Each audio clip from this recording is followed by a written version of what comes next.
Good afternoon, friends. Today I will talk about a foundry subject, that is the sand and its related defects in iron and steel castings, supported by one or two case studies. The original paper I have presented in 2017 January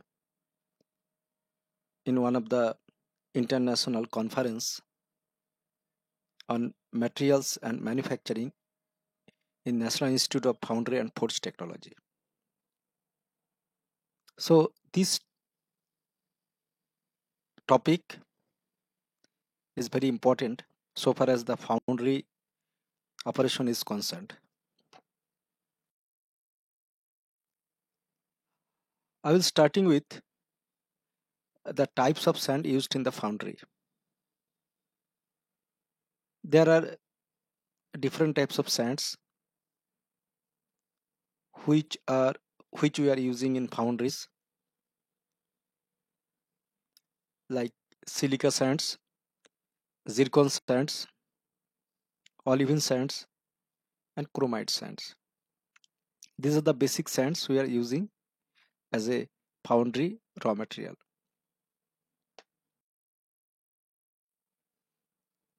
Now, why sands are using in foundry?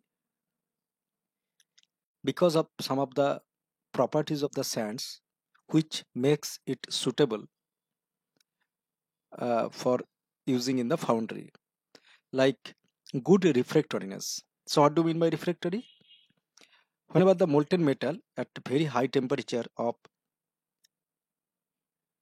1550 plus around 1600 degree is pouring inside the mold, so mold should have some with metal temperature withstanding capacity, high temperature withstanding capacity without any fusion. So silica sand or chromite sand or zircon sand has very good heat withstanding capacity. Okay, that is called refractoriness. Low thermal coefficient of thermal expansion. The sand should not expand during heating so much. Otherwise, it may possible that there will be different defects may occur in the casting. Thirdly, the sand should be sufficient permeable to escape the gases from the mold cavity, so that there should not be any defects like blowhole, gas hole, etc. Fourthly, the sand should be chemically inactive to the molten metal.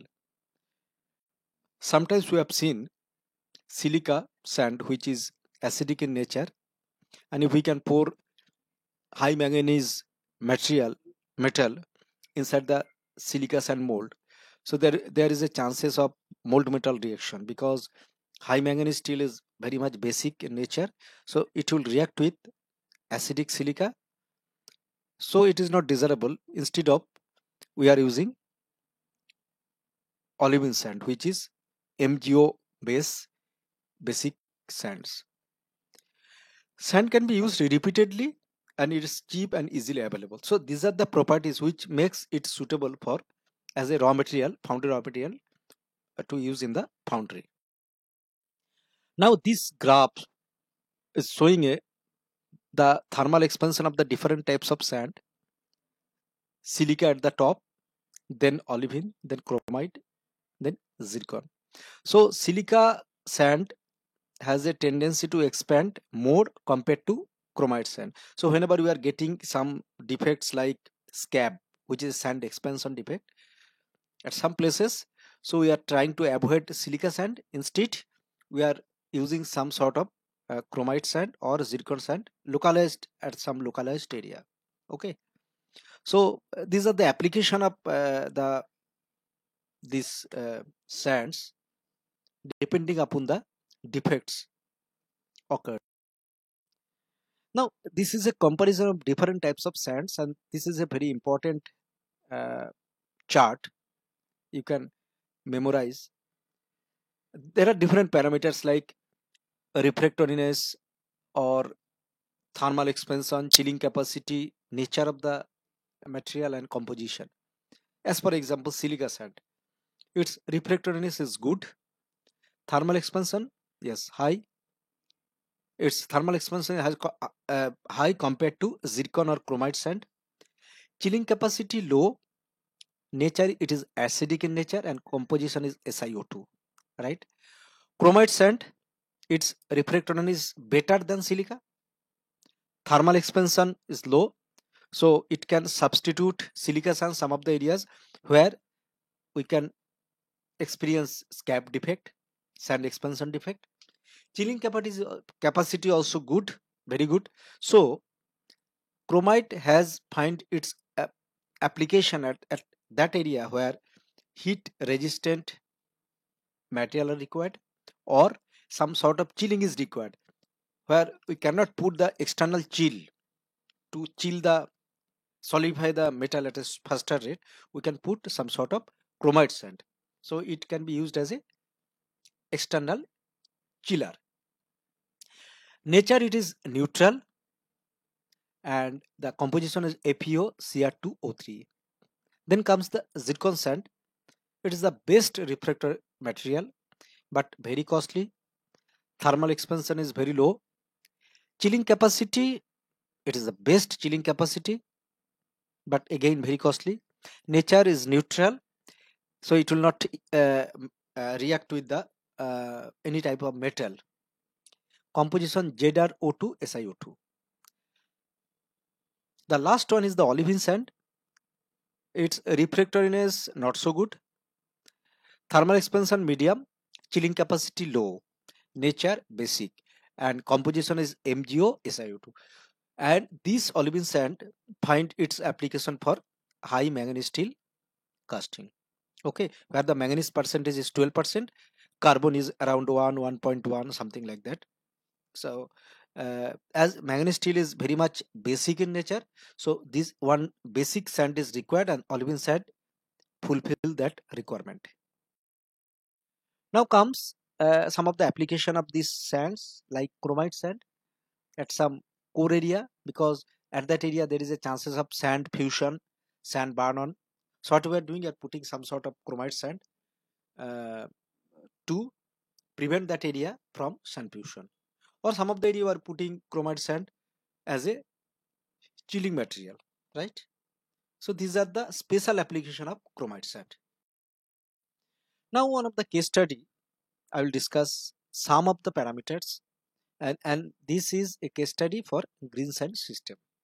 Rough surface finish, sand sticking, what most of the foundries are experiencing nowadays because of the shortage of the very high quality, good quality incoming silica sand. So how we can control the different parameters to control the surface, to improve the surface finish of the steel casting. Sands due to high temperature of molten metal, or low refractoriness of base sand, or due to poor quality of bentonite, or high moisture of processed sand, or due to soft molds, or improper painting. There are different reasons may stick to the surface of the casting, and that is called sand burn-in or sand fusion. Okay, I will discuss some of the points, important points like moisture and compactability, which has some effect on the surface finish of the casting. Moisture content should be restricted in the range of 3 to 3.5 for high pressure molding line, and 4 to 4.5 for semi mechanized molding. Now, if the moisture is high, it can make rough surface, and too low moisture also not desirable because it makes the mold friable. And compactability should be in the range of 42 to 48% for high pressure molding line. The second point is the high clay content in processed sand. The total clay content in processed sand should not be more than 12%, and the dead clay should not be more than 4%. If the clay content increases in the processed sand due to addition of more bentonite, or due to addition of more finer sands, fines accumulation, So what will happen?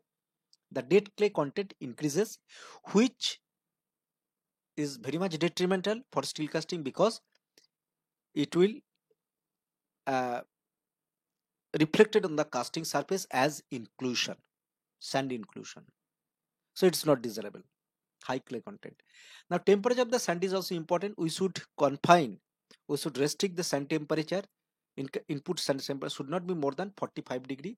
If more the temperature of the sand is more, it requires more moisture, more bentonite to get the bond, and it is not desirable also. Next is the grain fineness number. It's very important because finer sand gives good surface finish and coarser sand gives rough surface. But finer sand has some drawback. The mold will be compacted more and it will not escape. It will not allow the gases generated inside to escape out. So finer sands can cause blowholes, gas hole in the casting. But definitely the surface will be improved. Compactness of the mold also important.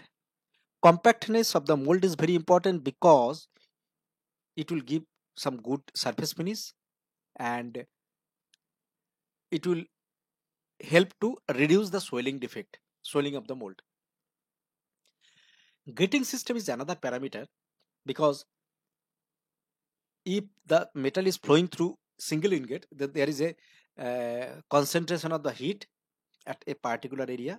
So if we can divide it into the multiple gating, thus the heat will be distributed and sand sticking problem will be minimized. And for steel casting, it is desirable that the metal should flow from the bottom to top, bottom of the casting, and it will give also very good surface finish if we can divide the gating system into multiple gating instead of single gating.